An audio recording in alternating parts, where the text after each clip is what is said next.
તો હાલ એક મહત્વપૂર્ણ સમાચાર ડે નાઇટ ટેસ્ટમાં ભારતની કારમી હાર થઈ છે। ઓસ્ટ્રેલિયા સામે ટેસ્ટમાં ભારતની હાર થઈ છે।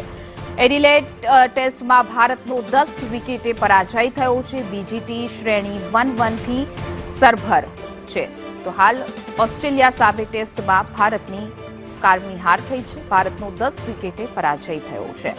ભારત ઓલરાઉન્ડ આઉટ થઈ ગયા હતા ખેલાડી અને ત્યારબાદ હવે બીજી ટી શ્રેણી 1-1 થી સરભર થયું છે। વધુ વિગતો સાથે અમારા સંવાદદાતા પ્રતિક જોડાઈ ગયા છે। જી પ્રતિક, ડે નાઇટ ટેસ્ટમાં ભારતની હાર થઈ છે, તેના પાછળનું કારણ?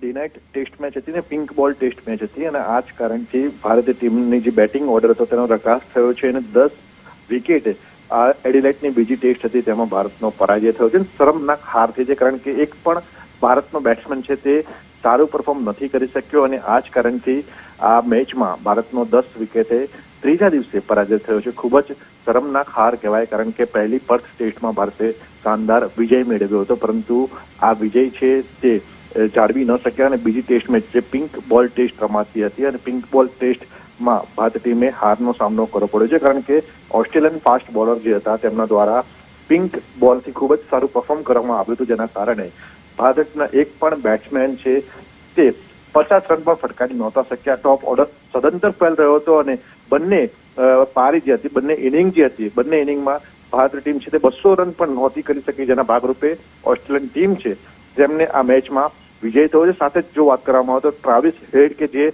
ઓસ્ટ્રેલિયન સ્ટાર બેટ્સમેન છે તેમના દ્વારા પહેલી ઇનિંગમાં સેન્ચુરી ફટકારીને ખૂબ સારી લીડ ઓસ્ટ્રેલિયન ટીમને આપવામાં આવી હતી અને લીડનો પીછો કરતા બાદ ટીમે બીજી ઇનિંગમાં ફક્ત 19 રનનો જ ટાર્ગેટ ઓસ્ટ્રેલિયન ટીમને આપ્યો હતો કે જેમને વિના વિકેટે આ ટાર્ગેટ ચેઝ કર્યો હતો અને આ જ કારણથી ઓસ્ટ્રેલિયન ટીમની 10 વિકેટે વિજય થયો છે। જોકે સદંતર બીજી ટેસ્ટમાં ટીમના સ્ટાર બેટ્સમેન ગણાતા વિરાટ કોહલી હોય, રોહિત શર્મા હોય, શુભમન ગિલ હોય, તમામ જે સ્ટાર બેટ્સમેન છે તેઓ સદંતર ફેલ રહ્યા હતા, જેના કારણે હવે ટીમનો જે મેનેજમેન્ટ છે તે ચિંતામાં છે કારણ કે રોહિત શર્માની જો વાત કરવામાં આવે તો રોહિત શર્માએ છેલ્લી 9 ઇનિંગમાં ફક્ત એક જ વખત 50 રન ફટકાર્યા છે અને તે ફક્ત સિંગલ ડિજિટમાં આઉટ થયા છે, એટલે ખૂબ મોટી ચિંતાનો વિષય રોહિત શર્મા કે જે ટીમના કેપ્ટન છે તેમના માટે રહ્યો છે કારણ કે તે આઉટ ઓફ ફોર્મ છે અને આ જ કારણથી ટીમનું ટોપ ઓર્ડર હોય કે પછી મિડલ ઓર્ડર હોય તે ઓસ્ટ્રેલિયન ફાસ્ટ બોલર સામે